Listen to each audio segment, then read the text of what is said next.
Good morning. प्रकाश अपवर्तन तथा परावर्तन चैप्टर के पार्ट 2 में आपका स्वागत है। अपने पार्ट 1 कंप्लीट कर दिया था, जिसमें अपन ने यहाँ तक पढ़ा था 6 केसेस हो गए थे अवतल दर्पण से प्रतिबिंब निर्माण के। छठा लास्ट केस यह था जब वस्तु फोकस तथा ध्रुव के बीच में हो। तो ये अपने ढंग से समझ लिया था। और अगर ये जिसने पहला वीडियो नहीं देखा, पहले वीडियो को कमेंट बॉक्स में तथा डिस्क्रिप्शन बॉक्स में लिंक दे दूंगा, वहां से देख लेना। क्योंकि पहला वीडियो देखने के बाद में ही अच्छे से समझ में आएगा, क्योंकि ये दोनों आपस में एक दूसरे से जुड़े हुए हैं। तो अपने पहले लेक्चर में यहाँ तक कंप्लीट कर दिया था, अवतल दर्पण से प्रतिबिंब निर्माण। अब अपन पढ़ते हैं, यहाँ तक हो गया था, यहाँ लास्ट तक। अब पढ़ते हैं उत्तल दर्पणों द्वारा प्रतिबिंब निर्माण।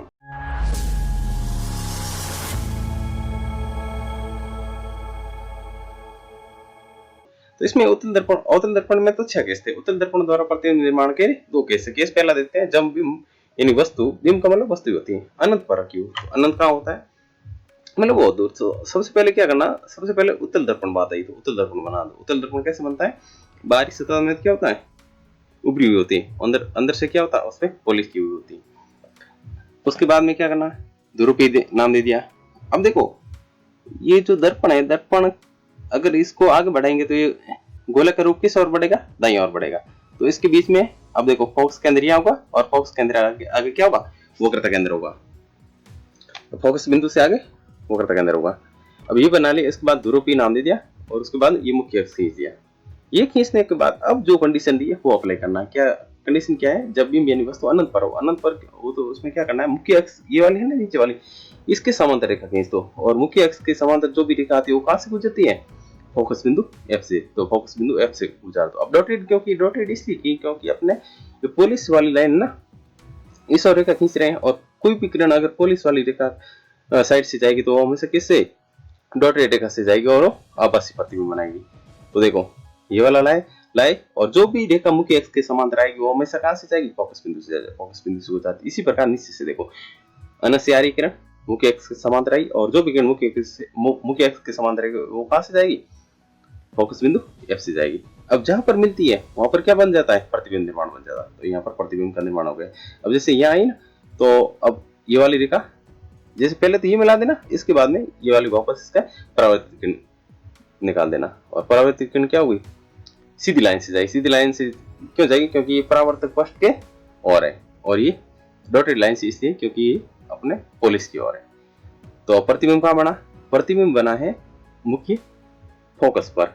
और साइज क्या है, साइज देख लो, प्रतिबिंब बिंदु आकार का बना। और इसकी प्रकृति क्या होगी, प्रकृति आभासी होगी। आभासी क्यों होगी, आभासी इसलिए होगी क्योंकि जो भी दर्पण के पीछे बनता है, देख लो पॉलिश वाली साइड बनता हो, सारे के सारे प्रतिबिंब क्या होते हैं, आभासी। अब देखो इसके सबसे पहले प्रतिबिंब की स्थिति, तो प्रतिबिंब दर्पण के पीछे मुख्य फोकस पर। तो ये दर्पण है, दर्पण का आगे का भाग तो वहां वो होता है जहां से पॉलिश नहीं हुई थी, मतलब परावर्तक पृष्ठ वाला आगे का भाग होता है और दूसरी साइड वाला पॉलिश वाले साइड उसके दर्पण का पीछे का भाग होता है। ये पहले बता देता।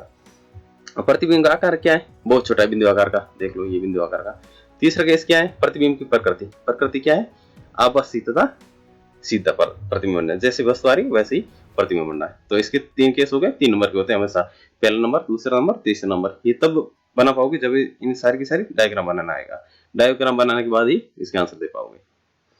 अब देखो इसका सेकेंड केस है। अब देखो उत्तल दर्पण द्वारा प्रतिबिंब बनाना है, तो सबसे पहले उत्तल दर्पण फोटो बना दो। उसके बाद में क्या, मुख्य अक्ष खींच लो। मुख्य अक्ष खींचने के बाद ध्रुवीय दे दो। ध्रुवीय देने के बाद फोकस बिंदु F दे दो। F देने के बाद में वक्रता के अंदर सीख लो। ये 3 काम करने के बाद में अब जो भी कंडीशन है उसके आधार पर बिंब यानी वस्तु बनानी और उसको आगे लेके जाना है। तो अब यह है कि बिंब अनंत और ध्रुवीय के बीच हो। तो अनंत का ये बहुत दूर अनंत हो गए, और ध्रुवीय अब इनके बीच में कहीं वस्तु डाल दी, ये भी या भी ये। अब वस्तु पहले तो अपने सब जो पहले वीडियो में उसमें भी बताया था, सबसे पहले तो क्या करना है, मुख्य अक्ष के समांतर एक रेखा ले। अब इसमें दूसरी रेखा है जो कि फोकस बिंदु के आगे वाले जो वक्रता केंद्र है यहाँ से गुजरेगी। तो अब जहां से ये रेखा है जो प्रतिच्छेद कर रही है ना, उस प्रतिच्छेद बिंदु पर जो भी वस्तु बनेगी वो आपका प्रतिबिंब निर्माण होगा। तो ये वस्तु यानी बिंब का ये प्रतिबिंब बन गया A' और B'। तो अब देखो जो वस्तु के आकार है उससे प्रतिबिंब का आकार छोटा है। दूसरा प्रतिबिंब कहाँ बना भाई, ये तो दर्पण के जो परावर्तक पृष्ठ है इस साइड, तो ये वास्तविक होता है, लेकिन ये दर्पण के पीछे बना तो आपसी बनेगा और इसके पीछे बना। तो तीनों केस देखो। प्रतिबिंब स्थिति दर्पण के पीछे ध्रुव P और फोकस बिंदु F के बीच में बना। दूसरा, प्रतिबिंब आकार छोटा बना, जो वस्तु है इससे प्रतिबिंब छोटा बना। तीसरा, प्रतिबिंब की प्रकृति क्या होगी, तो प्रकृति आभासी, और जो प्रतिबिंब है जैसी वस्तु है वैसा ही प्रतिबिंब बना, तो प्रतिबिंब सीधा बना है। और आभासी क्यों बना, क्योंकि ये पुलिस वाली साइड में बनेगा, वो सारे के सारे आभासी बना। एक बात याद रखना, जो भी जिस प्रकृति ने जो भी वास्तविक बनेगा वास्तविक के साथ हमेशा उल्टा आएगा, और आभासी के साथ में हमेशा क्या आएगा, सीधा। तो ये उत्तल दर्पण द्वारा 2 ही बनाने थे और 2 ही अपने प्रतिबिंब बना लिए। अब इसके बाद में अपन बढ़ते हैं आगे, कार्तीय-चिन्ह परिपाटी। तो सबसे पहले तो इसकी कार्तीय-चिन्ह परिपाटी की परिभाषा देख लेते हैं। गोलीय दर्पणों से प्रकाश के परावर्तन को समझने के लिए एक चिन्ह परिपाटी का उपयोग किया जाता है, जिसे कार्तीय-चिन्ह परिपाटी कहते हैं। ये तो परिभाषा है। अब इसकी कार्तीय-चिन्ह परिपाटी की जो नियम है वो इम्पोर्टेंट है। दर्पण से बिंब को लेफ्ट ओवर रखेंगे, पहला। दूसरा, दर्पण की सभी दूरी ध्रुव से देखेंगे, ध्रुव P से। तीसरा, -x के अनुदिश जो भी होगी दूरी वो नेगेटिव लेंगे और +x के अनुदिश पॉजिटिव लेंगे। अब ये सब इस डायग्राम से देखो और समझ में आएगा। सबसे पहले दर्पण बना दिया। दर्पण चाहे उत्तल भी हो सकता है, अवतल भी हो सकता है। दर्पण ऐसा गोल बना दर्पण होगा। ये हो गई मुख्य अक्ष। ये हो गया आपका ध्रुव P। यहाँ तक तो सबको ध्यान है। अब इसमें क्या करना है, -x हमेशा क्या कौन सा होता है, ध्रुव के लेफ्ट और वो होता है -x, और इसके राइट और होता है +x होता है। नॉर्मल कार्तीय-चिन्ह परिपाटी में अपन मैथ में भी देखते हैं। अब इसमें क्या करना है, ध्रुव P से जो भी इस साइड की दूरी होगी वो क्या होगी, माइनस में होगी, और ध्रुव P से इस साइड वाली दूरी सारी क्या होगी, प्लस होगी। और ऊपर +y x है तो ऊपर वाली ये प्लस और नीचे वाली माइनस। तो अब ये याद रखना है। अब जो भी वस्तु रखेंगे, वस्तु कहाँ रखेंगे, ध्रुव ये P है ना, इससे इस बाईं ओर यानी लेफ्ट में रखेंगे। तो पहला कंडीशन दी थी, जो भी वस्तु रखनी है इस ध्रुव P से इस बाईं ओर रखेंगे। दूसरी क्या थी कि लेफ्ट और माइनस और राइट और ध्रुव P से प्लस देंगे, और सारी की सारी दूरी कहां से नापेंगे, ध्रुव P से। चलिए, तो अब यहाँ पर सबसे पहले दर्पण सूत्र शुरू करते हैं। दर्पण सूत्र के बाद में ये सारे साइन वगैरह किस में काम आएंगे, ये आएंगे अपने जब इसका न्यूमेरिकल क्वेश्चन करेंगे। उदाहरण पहला और उदाहरण दूसरा न्यूमेरिकल है, और उसमें क्या होगा, सारे के सारे चीज रट के याद नहीं कर सकते हैं। अगर ये समझा हुआ होगा तो कौन सा पॉजिटिव रखना, कौन सा नेगेटिव रखना, ये याद हो जाएगा। तो अब देखो, अब दर्पण सूत्र देखते हैं। दर्पण सूत्र क्या है, दर्पण के ध्रुव से, ध्रुव P से दर्पण यानी उत्तल दर्पण हो चाहे अवतल दर्पण हो, तो दर्पण के ध्रुव से प्रतिबिंब की दूरी V। तो V किसके लिए है, प्रतिबिंब की दूरी। बिंब की दूरी किससे लिखेंगे, U से, और फोकस दूरी को किससे लिखेंगे, F से। इन तीनों भौतिक राशियों को जिस समीकरण के द्वारा एक साथ संबंध किया जाता है, जिसे दर्पण सूत्र कहते हैं। अब देखो, दर्पण सूत्र क्या होता है, ये इंपॉर्टेंट चीज है। दर्पण सूत्र होता है 1/f बराबर 1/v प्लस 1/u। अब देखो आगे आएगा अगले वीडियो में लेंस सूत्र। लेंस सूत्र दर्पण सूत्र से अलग होगा, लेकिन ये क्या है, दर्पण सूत्र। दर्पण सूत्र का फॉर्मूला क्या है, 1/f मतलब 1/f बराबर 1/v प्लस 1/u। तो v क्या है, ऊपर बता दिया था, प्रतिबिंब की दूरी। u क्या है, बिंब की दूरी, और f क्या है, फोकस दूरी। अब देखो, ये करने के बाद अब देखते हैं आवर्धन। तो दर्पण के लिए प्रतिबिंब की ऊंचाई तथा बिंब की ऊंचाई के अनुपात को आवर्धन कहते हैं। आवर्धन को किससे लिखते हैं, m से। आवर्धन क्या होता है, प्रतिबिंब की ऊंचाई s डैश अपॉन बिंब की ऊंचाई s, मतलब s डैश अपॉन s बराबर m। तो आवर्धन m बराबर s dash upon m h हो गया। अब देखो, अपन आवर्धन m को एक और चीज से भी लिखते हैं। किससे लिखते हैं, आवर्धन m बराबर -v/u। तो m की जगह अगर -v/u लिखूंगा तो -v/u किसके बराबर हो जाएगा, s डैश अपॉन s के बराबर। अब इसके बाद एक परिभाषा और देखते हैं आवर्धनता की। दर्पण द्वारा बिंब के प्रतिबिंब को आवर्धित करने की क्षमता को आवर्धनता कहते हैं। तो देखो, आवर्धन अलग होता है और आवर्धनता अलग है, दोनों परिभाषा। इसके बाद में अपन करते हैं क्वेश्चन, जो अभी कौन सा माइनस लेना, कौन सा प्लस लेना, ये इसमें काम आएगा। तो क्वेश्चन मतलब ये उदाहरण है, पहला उदाहरण किताब का। पहला उदाहरण क्या है, किसी ऑटोमोबाइल की पीछे का दृश्य देखने के लिए उपयोग होने वाले उत्तल दर्पण की वक्रता त्रिज्या। तो वक्रता त्रिज्या r दिया है, कितना 3.00 मीटर मतलब 3 मीटर। और दर्पण कौन सा, सबसे पहले उत्तल दर्पण है। यदि एक बस क्या होगी, यदि वस्तु होगी, यदि एक बस इस दर्पण से 5 मीटर की दूरी पर स्थित है, मतलब वस्तु दर्पण से 5 मीटर की दूरी पर स्थित है, तो प्रतिबिंब की स्थिति, प्रकृति और साइज ज्ञात करना। तो देखते हैं कैसे करते हैं। सबसे पहले दिया वो लिख दो, क्या दिया है, वक्रता त्रिज्या। ये वक्रता त्रिज्या कितनी दी है, r बराबर 3.00 मतलब 3 मीटर दी है। दूसरा, बिंब यानी बस की स्थिति। अब बिंब बस की स्थिति -5 लेंगे या +5 लेंगे, इसको देखने के लिए अपन क्या करते हैं, जो कार्तीय परिपाटी पड़ी है वो यूज करेंगे। तो देखो ये सबसे पहले क्या दिया है, उत्तल दर्पण को ऐसे बना दिया, क्योंकि उत्तल दर्पण अंदर से पुलिस की हुई होती है और बाहर के इसके परावर्तक स्पष्ट होती है। अब यहाँ ध्रुव P बना दिया और फोकस दूरी F बना दी, और बिंब हमेशा जो भी वस्तु है वो कहाँ रखेंगे, ध्रुव P से लेफ्ट की ओर यानी बाईं ओर, और ये दर्पण का आगे का भाग होगा, ये दर्पण के पीछे का भाग होगा, और यहाँ जो भी यहाँ इस ओर आएगा, मतलब लेफ्ट ओर आएगा वो नेगेटिव होगा, और जो राइट ओर आएगा वो पॉजिटिव होगा, क्योंकि ये -x की ओर है, और जो दाईं यानी राइट ओर आएगा वो +x है। अब देखो क्या दिया वो देखते हैं। अब बस की दूरी तो बिंब, बस मतलब क्या, बिंब है, बिंब को कहाँ रखेंगे, हमेशा जो ध्रुव है ध्रुव से लेफ्ट ओर रखेंगे, लेफ्ट ओर रखेंगे तो लेफ्ट क्या होगा, नेगेटिव होगा, तो u बराबर क्या होगा, -5 मीटर। अब उनको ज्ञात क्या करना है, प्रतिबिंब की स्थिति, मतलब v ज्ञात करना। भाई u तो बिंब हो गया, v हो गया प्रतिबिंब, तो v ज्ञात करना। दूसरा क्या गया, अब कैसे ज्ञात करेंगे, और f अपन को नहीं दिया तो f कैसे ज्ञात करेंगे, f ज्ञात करेंगे f बराबर r/2। पिछली वीडियो में बताया था कि फोकस दूरी बराबर वक्रता त्रिज्या बटा 2, और r का मान कितना दिया है 3, 3/2 का मान होता है 1.5, तो f का मान आ गया अपन का 1.5। अब f नेगेटिव लेना है या पॉजिटिव लेना कैसे देखेंगे, तो ये देखने के लिए भी अपन क्या करेंगे, ये डायग्राम देखेंगे। तो ये डायग्राम, इस डायग्राम में f क्या है, f ध्रुव P से राइट ओर है, मतलब दाईं ओर है, और दाईं ओर अपन कौन सा चिन्ह यूज करेंगे, प्लस वाला, तो ये f प्लस हो गया। अब देखो, अब बाकी वाला ज्ञात करने के लिए अपन ज्ञात क्या करना, एक तो प्रतिबिंब v ज्ञात करना, दूसरा प्रकृति साइज, ये प्रकृति साइज मतलब m देखना है।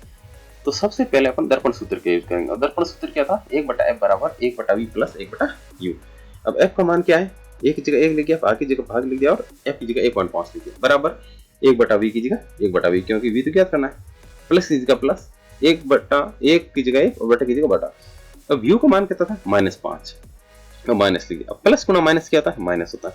अब राइट और -1/5 है, तो इस साइड क्या हो जाएगा, प्लस का 1/5, तो 1/5 की जगह 1/1.5 की जगह 1.5, प्लस की जगह, अब ये इस माइनस है तो इस आते ही प्लस का 1/5 हो जाएगा, बराबर 1/v।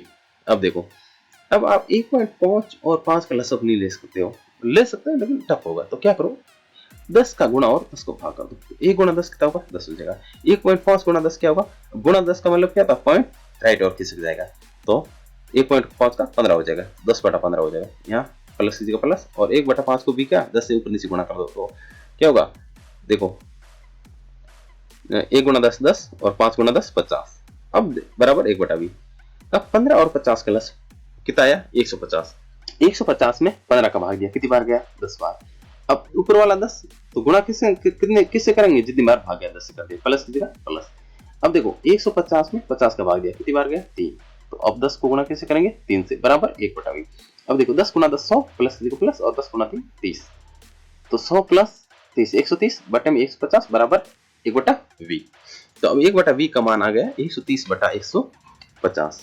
अब देखो 1/v का मान तो अब 0 से 0 घट गया, 13/15 रहा, तो v का मान क्या हो जाएगा, उल्टा कर दो, 15/13, तो v आ गया 15/13। अब v बराबर 15/13 का मान होता है 1.15 मीटर, ठीक है। अब देखो v का मान पॉजिटिव आया, पॉजिटिव मान किस ओर है, पॉजिटिव मान है इस p के दाईं ओर, मतलब राइट ओर। तो अब जो प्रतिबिंब बना यहाँ कहीं यहाँ पर बनेगा, राइट ओर बनेगा ध्रुव p के। तो अब देखो प्रतिबिंब क्या लिखा, अर्थात प्रतिबिंब दर्पण के पीछे, और अब ये पुलिस की हुई ये दर्पण के कौन सा भाग गिना जाता है, दर्पण के पीछे का भाग कहना जाता है, और जहाँ से परावर्तक स्पष्ट है, जहाँ से किरण परावर्तित होती है वो कौन सा भाग होता है, वो आगे का भाग होता है। तो प्रतिबिंब अगर v का मान प्लस आया तो प्रतिबिंब कहाँ से बनेगा, कहाँ पर बनेगा, कहीं दर्पण के पीछे बनेगा, और कितनी दूर पर, 1.15 मीटर की दूरी पर। तो अगर समझा हुआ तो ये चीजें हटनी नहीं पड़ेगी कि प्रतिबिंब कहाँ बनेगा, कैसे बनेगा, सिर्फ v का मान नहीं निकालना। और v का मान कैसे निकालेंगे, 1 दर्पण सूत्र से, 1/f बराबर 1/v प्लस 1/u से। अब देखो m ज्ञात करना, m का फॉर्मूला क्या होता था, -v/u। अब देखो माइनस की जगह माइनस, और v का मान है 1.15 मीटर, और u का मान है माइनस का 5 मीटर। माइनस से माइनस कैसे, मीटर से मीटर कैसे, 1.15 भाग में 5, तो m का मान आ जाएगा m बराबर प्लस का 0.23। तो अब देखो प्रतिबिंब क्या बनेगा, आभासी, और आभासी के साथ हमेशा क्या आता है, सीधा, और वास्तविक के साथ उल्टा आता है।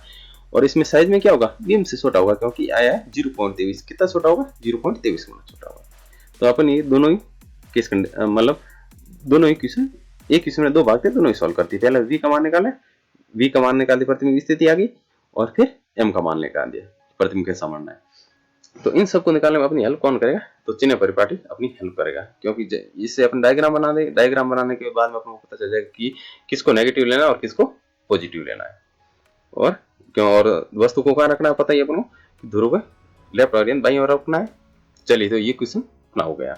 अब देखते हैं अपन इसका उदाहरण सेकंड। उदाहरण सेकंड क्या दिया है कि कोई 4.0 सेंटीमीटर साइज का बिंब किसी 15 सेंटीमीटर फोकस दूरी के अवतल दर्पण से, अब देखो सबसे पहले दर्पण का नाम कौन सा है, अवतल दर्पण है, से 25 सेंटीमीटर की दूरी पर रखा है। दर्पण से कितनी दूरी पर किसी पर्दे को रखा जाए कि स्पष्ट प्रतिबिंब प्राप्त हो। प्रतिबिंब की प्रकृति तथा साइज ज्ञात करनी। तो सबसे पहले क्या करो, वही अवतल दर्पण बनाओ। अवतल दर्पण कैसे बनता है, ये वाला बना दिया, और अंदर की ओर वक्रित होता है, मुड़ा होता है। उसके बाद ध्रुव बना दो, ध्रुव पी दे दो, और मुख्य अक्ष, ये मुख्य अक्ष खींच थी, उसके बाद ध्रुव पी दे दिया, और उसके बाद में अब फोकस बिंदु एफ दे दिया। एफ क्यों होगा, एफ इस साइड क्यों होगा, क्योंकि ये इस ओर वक्रित है। ठीक है, अब देखो ध्रुव पी से लेफ्ट की ओर सारी की सारी दूरियां होगी माइनस की होगी, और ध्रुव पी से राइट की ओर सारी की सारी दूरियां प्लस की होगी। ठीक है, ये दर्पण के आगे का भाग है और ये दर्पण के पीछे का भाग है, क्योंकि जो पॉलिश किया हुआ भाग हमेशा कौन सा दर्पण के पीछे का भाग होता है। अब अपन को क्या दिया वो देखो।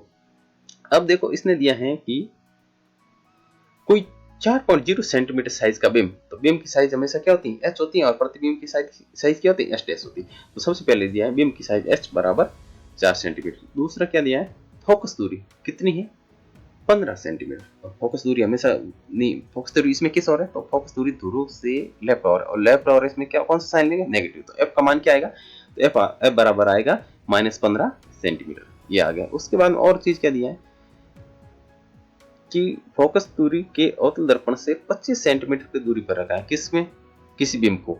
तो बिंब यानी वस्तु, और वस्तु को अपन बिंब को किस ओर रखेंगे, ध्रुव से लेफ्ट ओर रखेंगे, और लेफ्ट ओर कितना रखेगा, लेफ्ट ओर साइन क्या होगा, नेगेटिव होगा। तो देखो बिंब की दूरी किसे लेते हैं, u से, और प्रतिबिंब की दूरी किसे लेते हैं, v से। तो बिंब की दूरी u बराबर -25 सेंटीमीटर।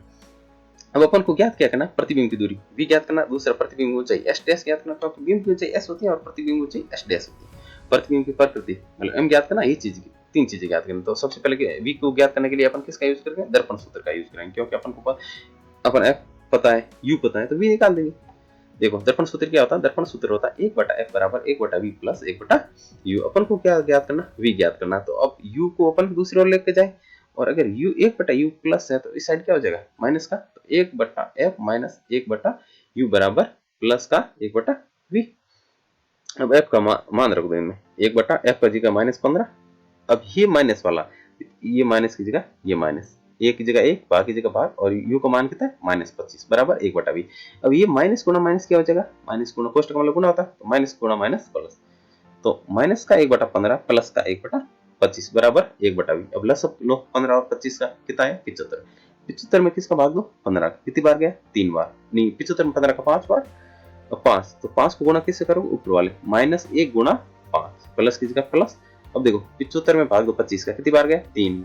अब 3 को गुणा किससे करोगे, ऊपर वाला 1 से, तो 1 गुणा 3 बराबर 1/v। अब देख माइनस का 1 गुणा 5, माइनस का 5 प्लस की जगह प्लस, और 1 गुणा 3 3, तो माइनस का 5 प्लस का 3 बटा 75 बराबर 1/v। माइनस का 5 और प्लस का 3, तो क्या बचा पीछे, माइनस का 2 और भाग में 75। 1/v का मान आ गया -2/75। तो v का मान क्या आ जाएगा, उल्टा कर दो, तो 1/v को उल्टा करेंगे तो v आ जाएगा, और 75/2 को उल्टा कर -2/75 को उल्टा करोगे तो आ जाएगा 75/-2। तो v का मान आ गया -37.5 सेंटीमीटर। अब v का मान माइनस आया, इसका मतलब क्या हुआ, प्रतिबिंब कहाँ बनेगा। देखो v का मान माइनस आने का मतलब ये हुआ है कि माइनस तो अपने दर्पण से किस ओर है, ध्रुव p से, तो माइनस इस ओर है, इस ओर है, तो मतलब क्या हुआ, यहाँ कहीं होगा माइनस का। तो अब आपको प्रतिबिंब बनेगा दर्पण के ये सामने वाला भाग है, और पॉलिश किया हुआ भाग पीछे वाला होगा। तो अब जो भी -37.5 का मतलब जो भी प्रतिबिंब बनेगा वो ध्रुव p से -37.5 दूरी पर बनेगा, और वो दर्पण के सामने बनेगा।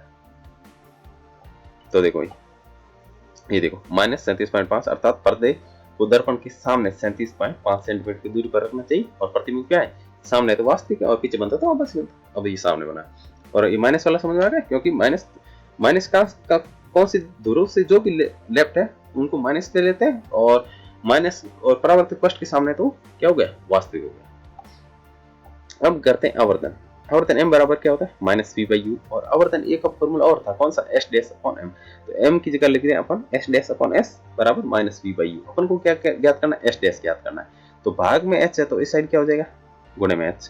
देखो तो एस डैश बराबर क्या हो जाएगा, ये माइनस की जगह माइनस, v का मान है माइनस 37.5 और u का मान है माइनस 25। अब बार वाले माइनस से माइनस कर, एक गुणा में और एक भाग में से, s की जगह है 4 सेंटीमीटर। तो अब देखो क्या बचा माइनस 37.5 गुणा में 4 और भाग में प्लस का 25, तो इसको गुणा और भाग करोगे तो आएगा माइनस 6 सेंटीमीटर। तो एस डैश का आ गया माइनस 6 सेंटीमीटर। अब माइनस 6 सेंटीमीटर का क्या हुआ, देखो ऊपर वाला तो वाई एक्स प्लस का होता है और नीचे वाला वाई एक्स क्या होता है माइनस का होता है, इसका मतलब, और एस का मान बीम की ऊंचाई अपन को कितनी दी 4 सेंटीमीटर, तो प्रतिबिंब कितना बन रहा है अपन का माइनस 6 सेंटीमीटर, माइनस का मतलब नीचे बन रहा है। तो बिंब की ठीक उल्टा बन रहा है प्रतिबिंब, बिंब की ऊंचाई थी 4 सेंटीमीटर, प्रतिबिंब हमारा 6 सेंटीमीटर मतलब बड़ा होगा और उल्टा होगा, तो प्रतिबिंब उल्टा तथा आवृत्ति बड़ा होगा, क्योंकि बिंब अपन को 4 सेंटीमीटर दिया और प्रतिबिंब बनना 6 सेंटीमीटर। ठीक है, ये हो गया। तो सारा का सारा v निकाल दिया, m का मान निकाल दिया, एस डैश का मान निकाल दिया। अब अपन पढ़ते हैं अपवर्तन। ये मतलब जो अपना परावर्तन था ना, ये पूरा हो गया, यहाँ तक था। परावर्तन में अपना दर्पण यूज किया था और दर्पण उत्तल और अवतल पूरा हो गया, और परावर्तन भी पूरा हो गया, इनके सारे क्वेश्चन भी पूरे हो गए। अब नया टॉपिक आता है, वो है अपवर्तन। तो अपवर्तन की सबसे पहले तो परिभाषा देख लेते हैं। तो आप देखो प्रकाश का अपवर्तन। अपवर्तन में क्या होता है, जब प्रकाश किरण एक माध्यम से दूसरे माध्यम में प्रवेश करती है तो वो अपने पथ से विचलित हो जाती है, और पथ के विचलित होने की घटना को ही अपन अपवर्तन कहेंगे।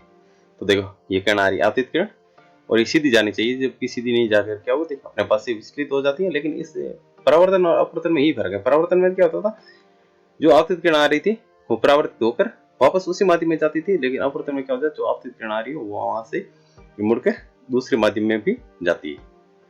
तो ये फर्क हो गया। अभी चित्र किसका हो गया, प्रकाश के अपवर्तन का।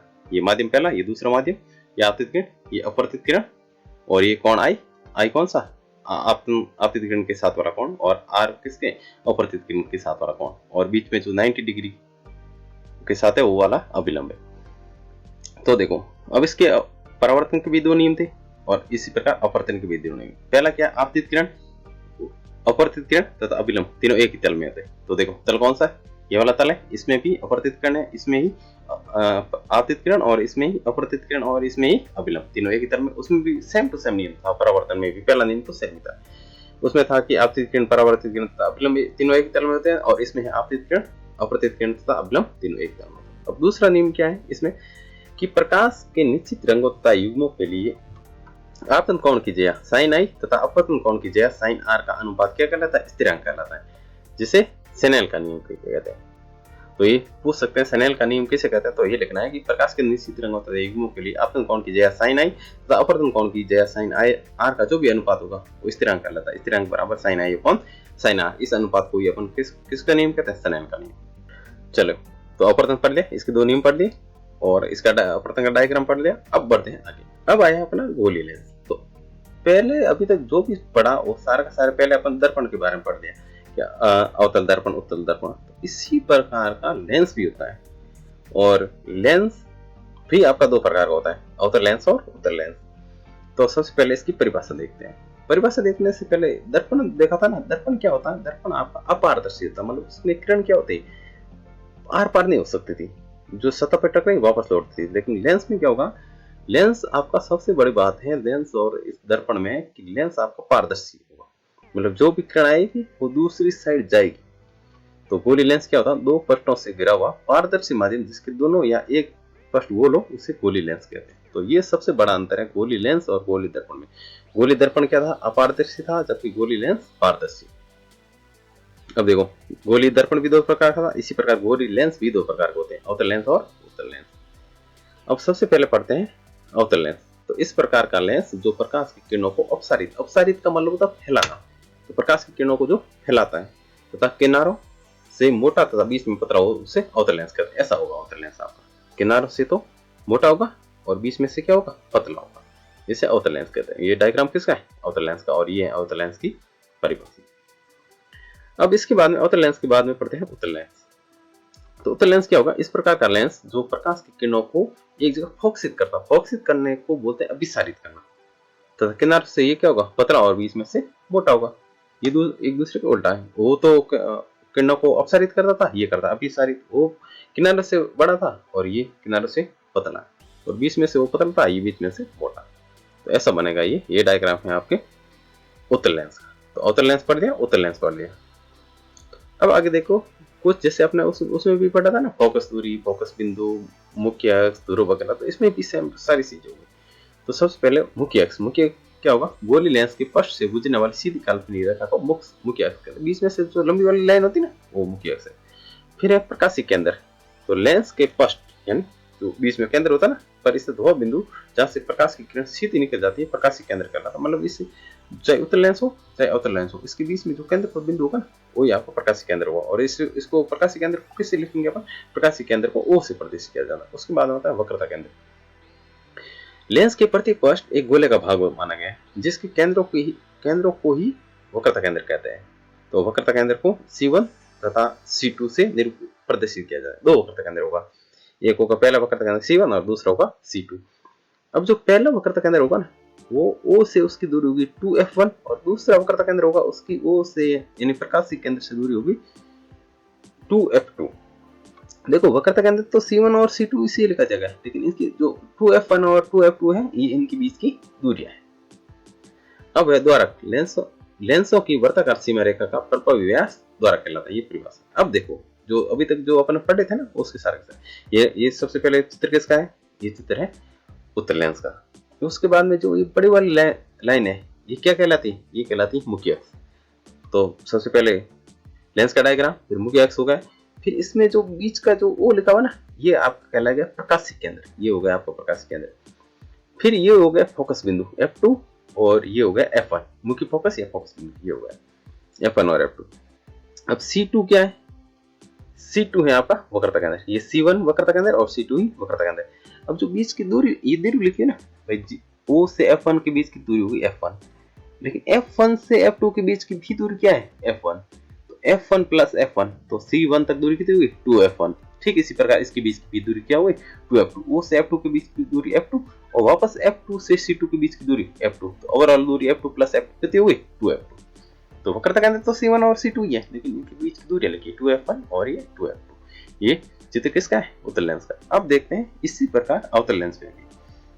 अवतल लेंस ऐसा बनता है, बीच में से पतला और किनारों से मोटा, और ये इसकी मुख्य अक्ष हो गई, इसका प्रकाश केंद्र हो गया, ये F1 होगी मुख्य फोकस, और ये भी F2 मुख्य फोकस, और इसमें वक्रता केंद्र C1 और दूसरा वक्रता केंद्र C2। ये हो गया अपना उत्तल लेंस। तो इस वीडियो में इतना ही। अब इस चैप्टर में क्या बचा है, जैसे प्रतिबिंब निर्माण करना है उत्तल लेंस द्वारा और अवतल लेंस द्वारा। जैसे अपने पहले पार्ट 1 में समझा था ना, उत्तल दर्पण और अवतल दर्पण द्वारा प्रतिबिंब निर्माण करना, उससे भी इसमें इजी तरीके से समझेंगे, एक भी याद नहीं करना पड़ेगा। सबसे बड़ी बात है, अभी 15-20 मिनट का चैप्टर बाकी रहा है, फिर पूरा हो जाएगा। और ये चैप्टर अपने बहुत समझते हुए बहुत अच्छे ढंग से किया है। तो अब देखो इसका जो पार्ट तीसरा है ना, थर्ड पार्ट बाकी ना, इसका लिंक एक तो कमेंट बॉक्स में दे देंगे और वीडियो के डिस्क्रिप्शन बॉक्स में दे देंगे। तो ये पढ़ते ही अपन को थर्ड पार्ट करना है अच्छी तरीके से। और सबसे बड़ी बात है, अभी तक ये चैप्टर पढ़ा आपने पूरा समझते हुए पढ़ा, इससे क्या हुआ, रटना नहीं पड़ेगा। और दूसरी बात है कि बोर्ड में 8 नंबर का आता है, 8 नंबर का समझ के करोगे तो कुछ भी रटना नहीं पड़ेगा, और इसमें कुछ भी गलत होने वाला नहीं है। तो थैंक्स। और ये वीडियो देखने से पहले इसका पार्ट 1 देख लेना, क्योंकि ये दो एक दूसरे से जुड़े हुए हैं। पहले पार्ट 1 फिर ये देखना, उसके बाद में इसका पार्ट 3 आती है, पूरा हो जाएगा।